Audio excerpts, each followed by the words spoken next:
The West Side has been on the front lines of this crisis since it began. When we all initially went into quarantine, so many of our people over here on this side proved that they were the heartbeat of the city. They continued going to the jobs at the meatpacking plant.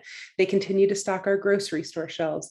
They continued to work those jobs cleaning hospitals and as first responders. So we've never really had a reprieve from this. We've always seen the high numbers.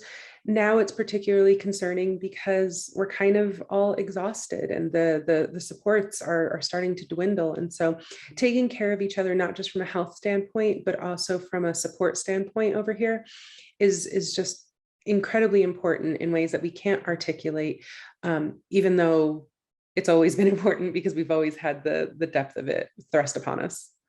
Can you tell me about the event that you the council held not too long ago to really encourage residents in your districts and really citywide, but not just the West Side? Tell me about that event and what caused that need. Councilmember Pui called me one day and said, this is our chance to do what we said we were going to come to do. We can speak to people in their languages where they are about how important this is. And so that's what we set out to do. I get really frustrated. It's pretty apparent that the people who are inclined to be vaccinated or to participate in public safety measures, they're doing it.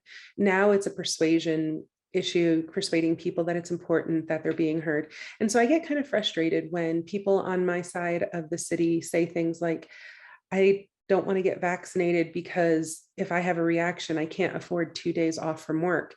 And us to just throw a statistic back in their face and say, well, you're 70% more likely to survive.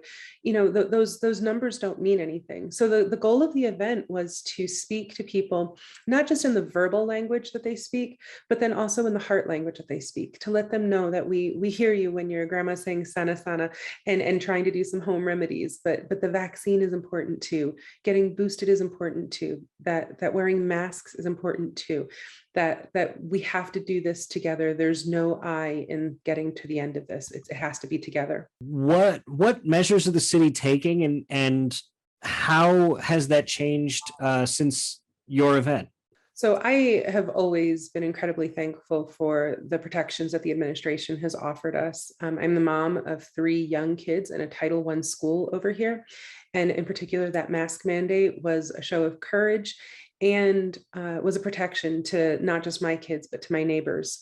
The difficult thing is that we're at the point in the pandemic where changes are not easy to come by. People are pretty well entrenched. It's become politicized in certain areas. Other areas, we just have fatigue over dealing with it.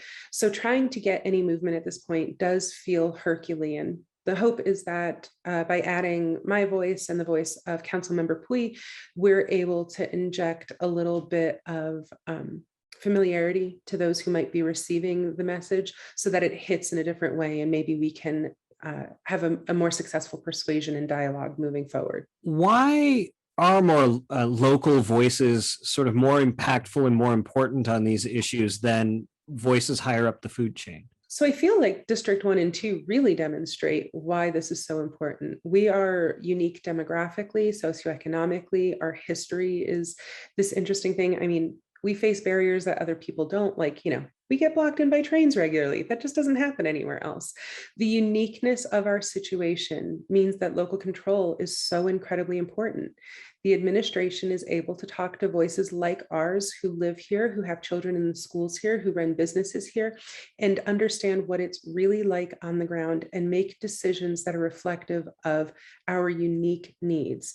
Those who are working further up, I'm so thankful for the work that they do, but it's just not their purview. Us being here and knowing the visceral needs, that makes us the right locus of control for making decisions.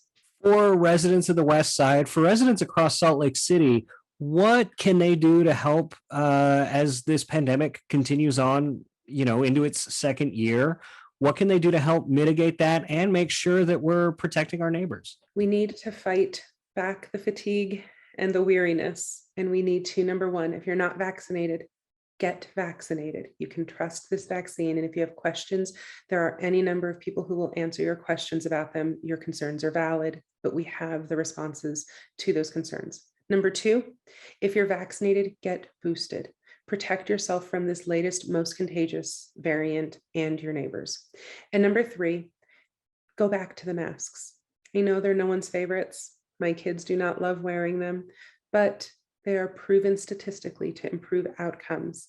And so it's a very kind and loving thing we can do to just put that on our face and to go about our business.